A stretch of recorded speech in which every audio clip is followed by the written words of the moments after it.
living in the back of the van and finding alternative ways to live is kind of sticking a middle finger up to the government a little bit. I'm not in your system. I'm not going to play the game you want me to play. So that's where I sit and eat at the minute with the Laguna table.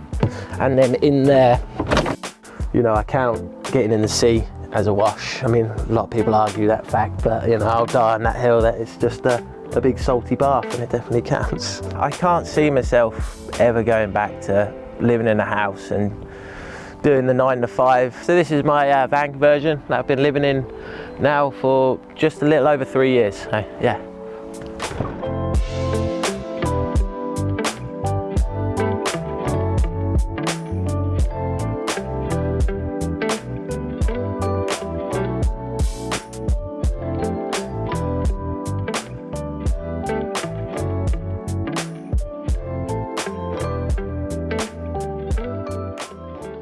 Alright guys, welcome back to another video. Today we're meeting up with Harry, who's living in the middle of a field in his van.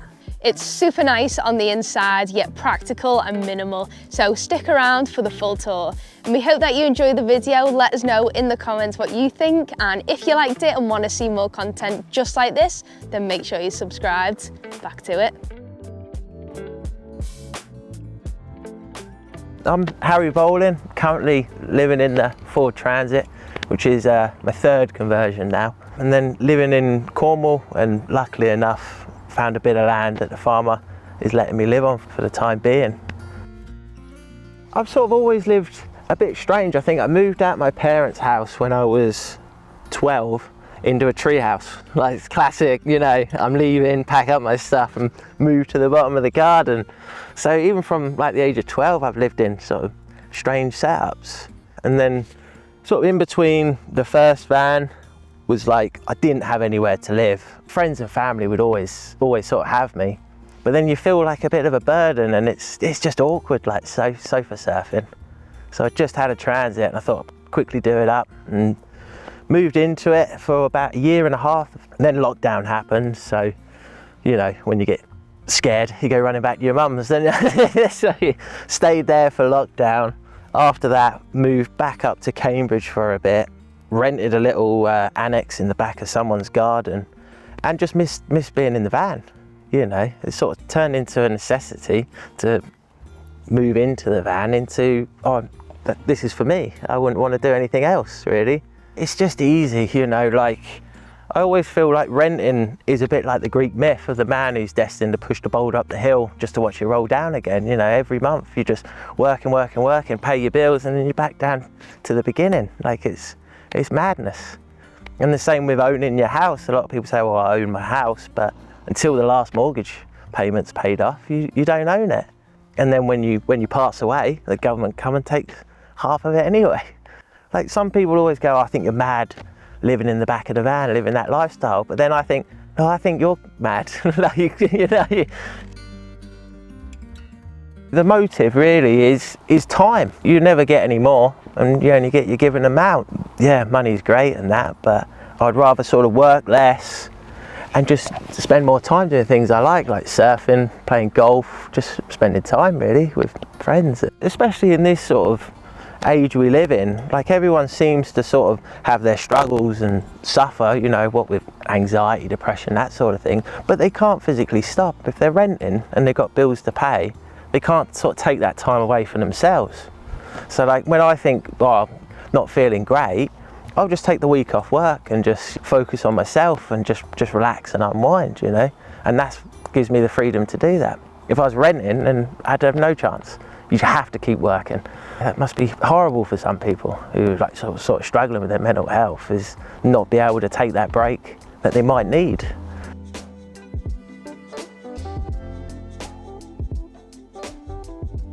So this is where I've parked the van up on a farm. To live up here, I sort of pay the farmer a small fee and try and help out around the farm. It was hay day the other day, so that was good fun.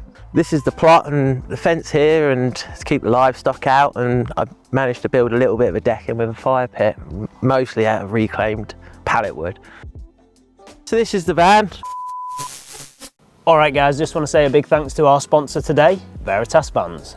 When you're living off-grid, having reliable internet isn't just a luxury, it's your lifeline. That's why we rely on the Starlink Mini, powered and protected with gear from Veritas Vans, the one-stop shop for accessing high-speed internet anywhere. From rugged mounts and hard tops to power solutions, cables and travel gear, all designed to help you work, stream and explore without limits.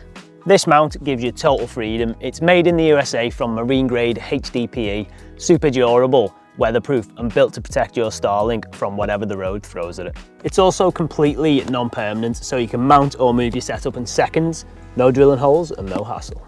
They've got different attachment options too, from the suction cups, VHB discs and the magnetic setup, which I'm using right now, and it's rock solid even at highway speeds. And with their 12-volt power supply, I can run Starlink straight off my van system, no inverter needed. Or you can go fully off-grid with their portable battery pack and still stay online miles from civilization. So whether you're working from the road, uploading content or just staying in touch while you explore, Veritas Vans has the gear that keeps your Starlink running anywhere you take it. Check them out at the link below, and a huge thanks to Veritas Vans for sponsoring this video. Back to it. So this is the van. It's the new model Transit, high rooftop and the short wheelbase. I wanted the short wheelbase just to be able to park in more sort of secluded areas, and you know, the big vans, they are a pain to get around, especially in Cornwall. As you can see, this has got a few battle scars from driving around the Cornish lanes. How much I paid was, it was on finance, and I think it was just after the pandemic when like van prices were sky high. So I think it worked out to about 19.5. Looking back now, I wish I went with a cheaper van and just have that reliability of an older engine that hasn't got to worry about the emissions. So the look on the outside of the van was to keep it as stealthy as possible. I was doing a bit of work in London and I'm just getting away with parking anywhere on it, because from the outside, bar the Max Air fan, you wouldn't know. Yeah, on top there's just the Max Air fan, but I've got the solar charge unit there ready to go. For electric, there's a point there and it's running into the back of the van, and when I'm traveling it just charges. This has got a smart alternator, so luckily enough you haven't got to drive too far. So when I was moving it day to day, that was enough to fully charge the batteries. But yeah, I haven't got too much drawing on the electric side really. It's basically lights, charge my phone and that's it really.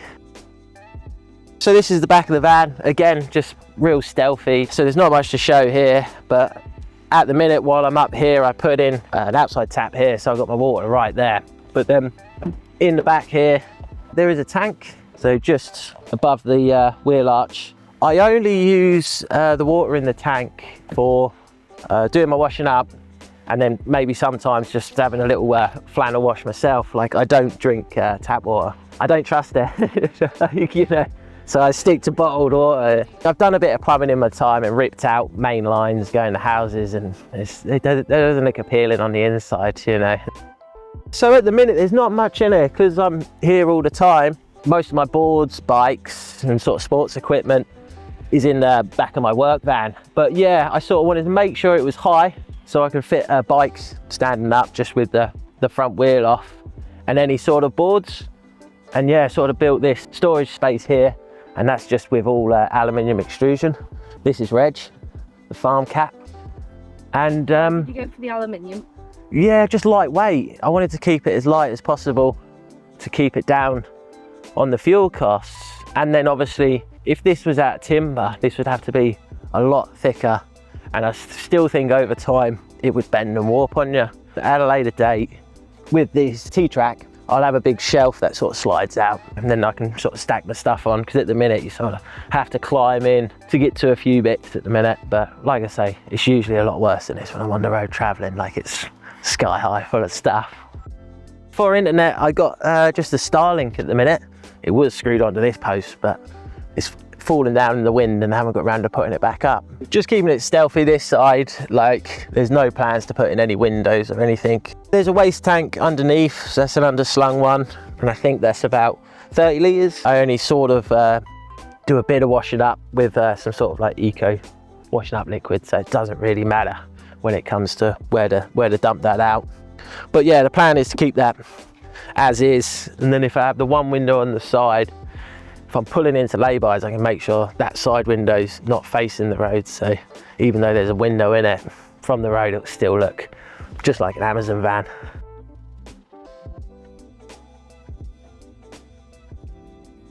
So the first, I'd say year and a half, 2 years in the van, I was just moving around, like lay-bys, car parks, sort of anywhere really, never staying in the same spot for too long.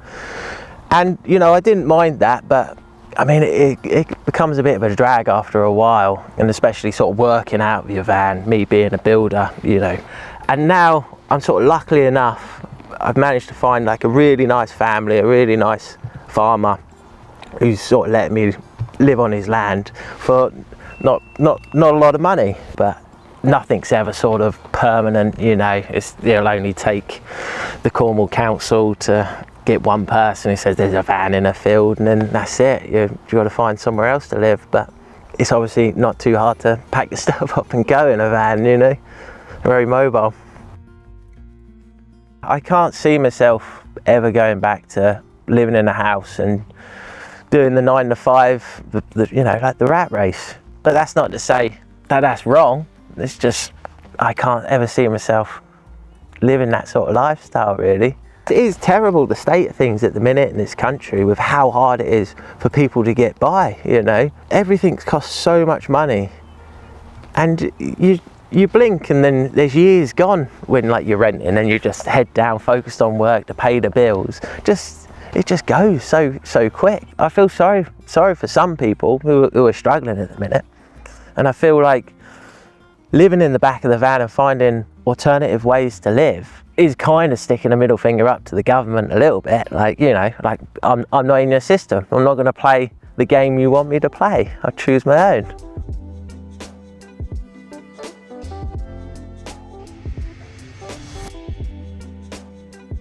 So this is my van conversion that I've been living in now for just a little over 3 years. So, yeah. This little, it's like a bench slash storage, I guess. So that's where I sit and eat at the minute with the Laguna table. And then in there was just a cool box. I found that was all I needed really. I didn't need to plug in an electric fridge while I was traveling around on the road, just sort of throw in a bit of ice, and it kept good for a few days. So that saved the drain on my batteries really. So this is the sort of control panel, I guess. So we got the max air fan up there, and then I think that's a Autotherm diesel heater. Like this is sort of cuts in and cuts off and just keeps it at whatever temperature you set it on. So obviously got the battery monitor there from Renogy. The battery's Renogy, that's 110 amp hour lithium ion. All the charge controls and everything's basically Renogy. And then this one's a bit of an odd one because I'm still on CDs, you know, because why not? So I just wired in my own Pioneer head unit. I've got a speaker pod up the side there. That's kind of all I need for inboard entertainment. Yeah, so sort of the general idea I was going for in here was just to sort of maximise space, because it is small, so I didn't want too many sort of big bulky units up in the corner and just to enclose the space anymore really. I've always liked for design is Scandinavian furniture, so yeah, birch ply, really clean, functional, and that's kind of the look I was going for. So I took the bulkhead out again, because if I'm parked anywhere where I haven't got to put the blinds up, again it just opens up the space and just makes it feel a lot bigger having all that light.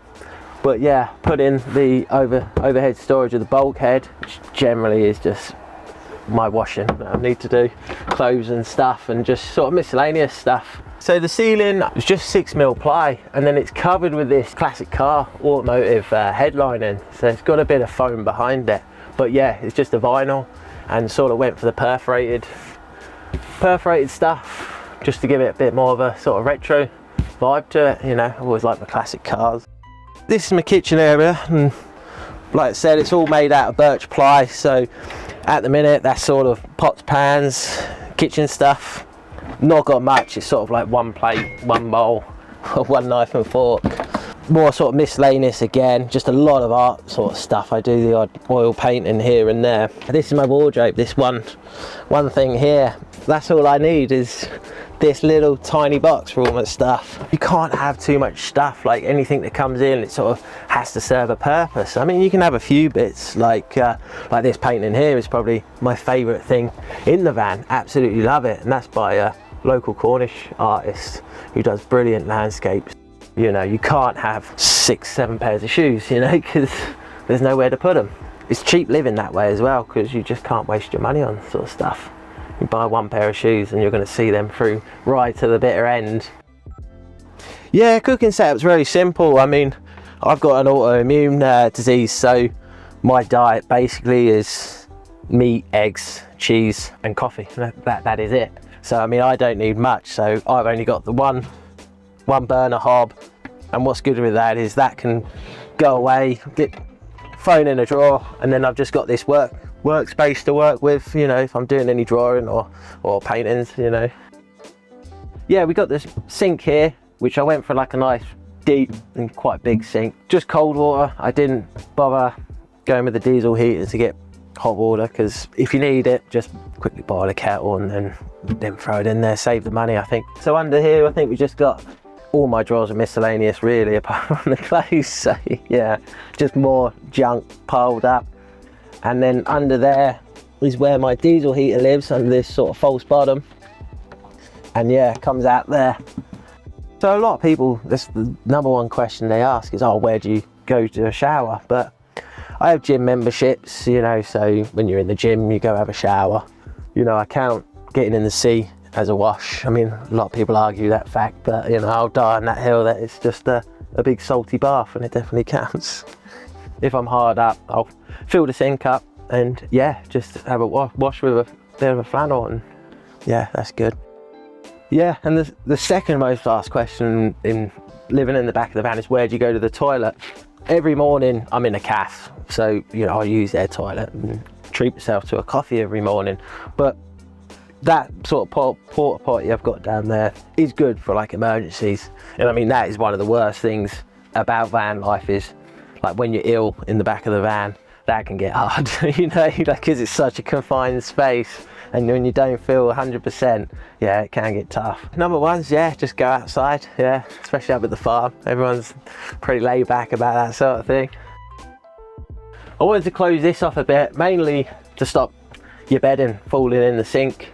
It's called a French cleat system. You get it a lot in carpenters' workshops, because you can just build sort of modular designs. So all it is 2 bits of birch ply cut on the angle, and then they just slide in there, and surprisingly enough, they don't come flying off. So this is the bed area. Kept it really nice and high to make sure maximum space for underneath. I'm quite tall, so I've sort of built in these little bump outs into the side just to give me a little bit extra room. But it is usually just me in here, so I just sleep on the angle really, and that's good enough. So I've got my 2 reading lights for when I'm in bed reading my books, and then a little 12-volt fan sort of clips on there quite nice and plugs into the bottom. So I have my phone charger here, and that's where the fan goes on. And yeah, I mean, the diesel heat, you can have just cold air blowing in, and then with the max air fan and then that going, it sort of creates a nice breeze while you're up here. Nicer when it gets a bit colder to sleep in a van, I think, you know, but that's just me. I'm sure a lot of people are disagreeing. But yeah, when it's too hot, I'd always rather just lay outside somewhere, and yeah, under the sky. Are you content with this lifestyle choice? Yeah, definitely content with what I got. And I think that's kind of one of the secrets of life, you know, is to not keep reaching for more and more, and then just sit down and stop, and yeah, just be content with what you have. I think sometimes you lose sight of that. Like, I'm guilty of it. I always think, oh, I need this and I need that and I need that, and then I just sort of stop myself and sit down and go, well, 3 years ago I really wanted this van, and I really wanted a nice van build, and that's what I've got. So, you know, just sit down, enjoy it, don't stress about what you haven't got, really. Yeah.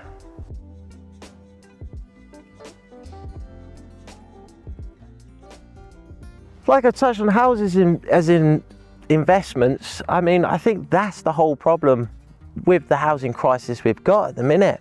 It's the wealthy 1% get their money. It's no good in a bank because of inflation. That would just lose money year on year. So what do? They buy up assets. And one of the things that's been labelled an asset is houses. Well, it shouldn't. It should be a right. It should be people's right to be able to afford a home and live in a home. But they've just buying all the assets up, and that's what's pushing the prices up, and people are struggling because of it. You know, especially in Cornwall, there's a lot of money in Cornwall where they sort of just come down, they'll buy up the houses, holiday lets, and just make loads of money, and people are pushed out. You know, you go to these places like Padstow, used to be full of fishermen. Now there's no way a fisherman could afford to live in Padstow anymore. You know, it's crazy. I'm not going to save for a pension or anything like that. I'm just going to try and live. Yeah, I suppose that's a bit of a weird way to go about it. I'm not sure, you know. But a lot of people, you know, they're working, putting into a pension, and they only enjoy it when they're like 65, 66. And I mean, that's not when you want that freedom, really. You want it now. You don't want it when you're that old. You've not got the energy to do anything, you know. You got all that freedom and you're just probably stuck in a little bungalow or a retirement home. It's like, no, I'd rather just live for now, and then in the future, hopefully just something happens and you know, I get a bit lucky. The future for me is, yeah, at the minute, I don't know if I'm going to sell this one and build another one. Like, I really enjoyed the building aspects of it, just creating, you know, from the background I come from. But yeah, I mean, that's the beauty of this sort of lifestyle. It's sort of open the future, whatever you feel like doing closer to the time, you know. I've done a bit of boat building now, so I mean, that's always another option, is to buy a boat, renovate that and restore that. So yeah, I'm not 100% sure what the future is, but I'm excited, which is good. Yeah, it doesn't fill me with dread. I hope you enjoyed hearing what I had to say about sort of van life and looking at the van, and hopefully it's given you a few ideas if you're looking to do your own van build. And yeah, if you want to follow along on Instagram, I'm sure I'll be starting a new project soon and trying to film more of that than I did of this one, really. But it's leopard_build, I think. Thanks for watching. Cheers.